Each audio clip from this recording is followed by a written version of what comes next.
Bom, pessoal da nutrição aplicada à atividade física, dando continuidade à nossa atividade assíncrona 2, nós vamos falar um pouco da bioenergética, né?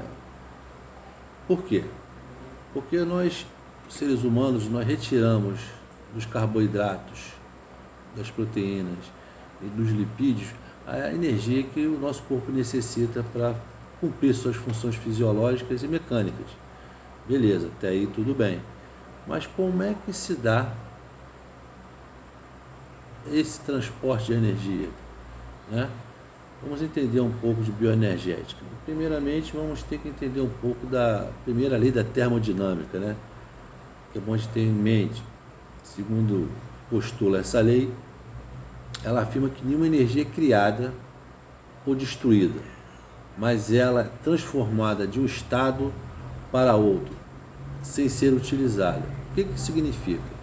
Ou seja, no caso de uma proteína, por exemplo, o animal vai lá, se alimenta, extrai a energia do seu alimento, guarda com ele, e nós vamos lá e nos alimentamos desse animal, e essa energia que o animal tinha passa para o nosso organismo, e nós a processamos e damos continuidade às nossas funções fisiológicas e físicas. Bom, quando nós falamos de energia, temos que ter três coisas em mente. Já falamos que energia não tem como deduzir, não tem uma forma física de falar dela. Mas vamos falar de caloria também e ATP.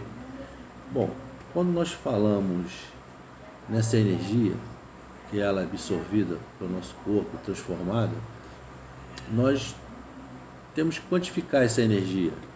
Como a gente quantifica 1 quilômetro, 1000 metros, 1 metro, 60 centímetros. Então nós temos que quantificar essa quantidade de energia.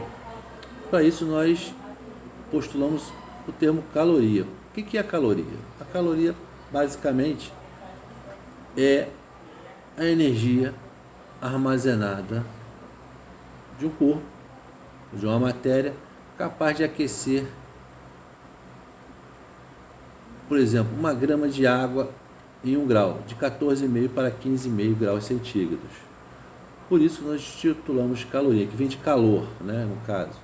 Ou seja, para que nós possamos aquecer 1 grama de água, nós precisamos de 1 caloria para levar essa temperatura de 14,5 para 15,5 graus, né? E é assim que nós fazemos. E o nosso corpo converte essa energia em caloria e armazena no nosso organismo, né? Mas e ATP? O que significa o ATP? ATP é a nossa moeda energética, bem assim dizer. Nosso corpo utiliza essa molécula energética, que no caso é a adenosina trifosfato, onde ela armazena essa energia e nós utilizamos ela nas nossas funções para produzir trabalho. Qualquer trabalho, pode ser, por exemplo, uma contração muscular, como também pode ser uma função fisiológica, um transporte celular, um transporte de uma ação na mitocôndria, por exemplo, um processamento de energia na mitocôndria. É para isso que serve o ATP. Dessa forma, nós começamos a entender o que é energia, caloria e ATP. Mas por que o ATP? Porque o ATP nós usamos porque ele é uma reserva de energia que nós temos que ter no nosso corpo. E essa energia não pode faltar. De forma nenhuma essa energia pode faltar. E nós acumulamos essa energia através dos nutrientes que nós consumimos. Nós consumimos a proteína, os carboidratos e os lipídios. Nós pegamos essa energia, armazenamos em forma de ATP. E quando nós necessitamos, nós temos uma rápida resposta energética ao que nós vamos fazer. E o ATP praticamente ele funciona de uma forma muito interessante. Por quê? O nosso corpo não pode ficar hipótese nenhuma sem ATP. Como já falei, a energia processada no ATP é utilizada para nossas funções. E nós não utilizamos a energia diretamente da glicose, da proteína ou do lipídio. No caso, é inviável isso para o nosso organismo. Ele precisa daquela energia a pronto uso.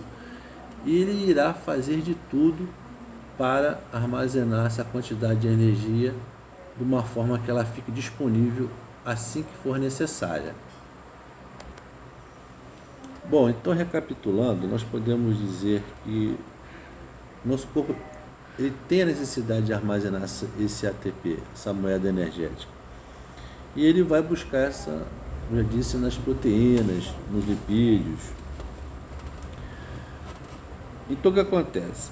Para cada organismo, no caso do nosso corpo, nós temos em média de 80 gramas de ATP no nosso organismo todo. Cada molécula de glicose ela pode ser transformada em 32 ATP. No caso, a molécula de gordura, o ácido graxo, ele consegue transformar em até 106 ATP.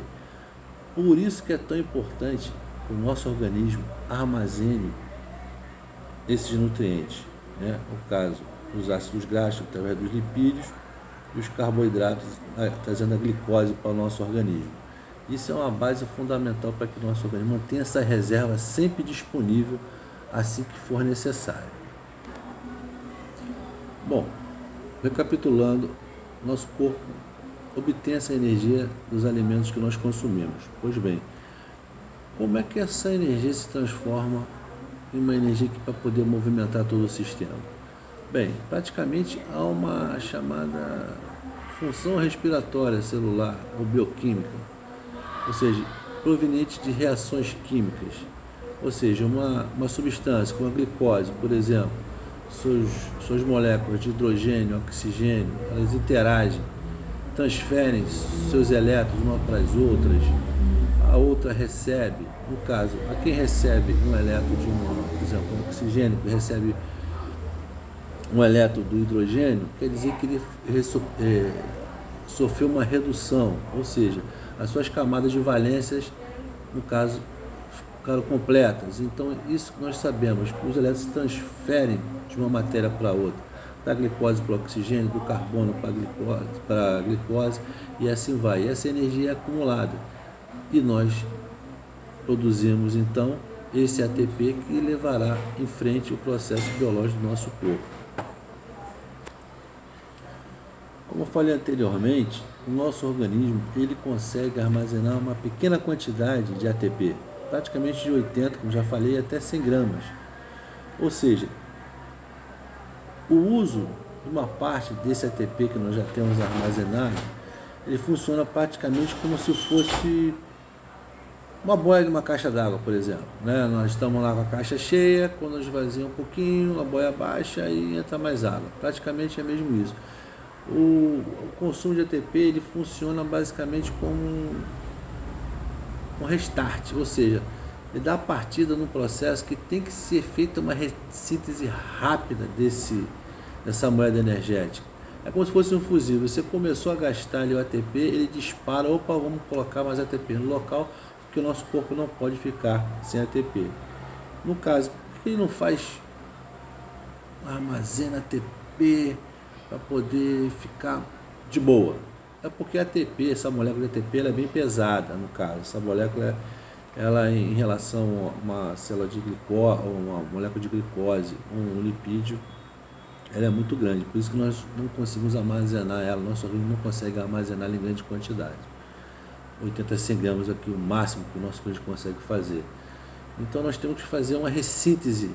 Assim que nós começamos a utilizar uma quantidade de ATP, ele tem que ser ressintetizado e tem que ser colocado no local. Nós não podemos ficar sem ATP de forma nenhuma.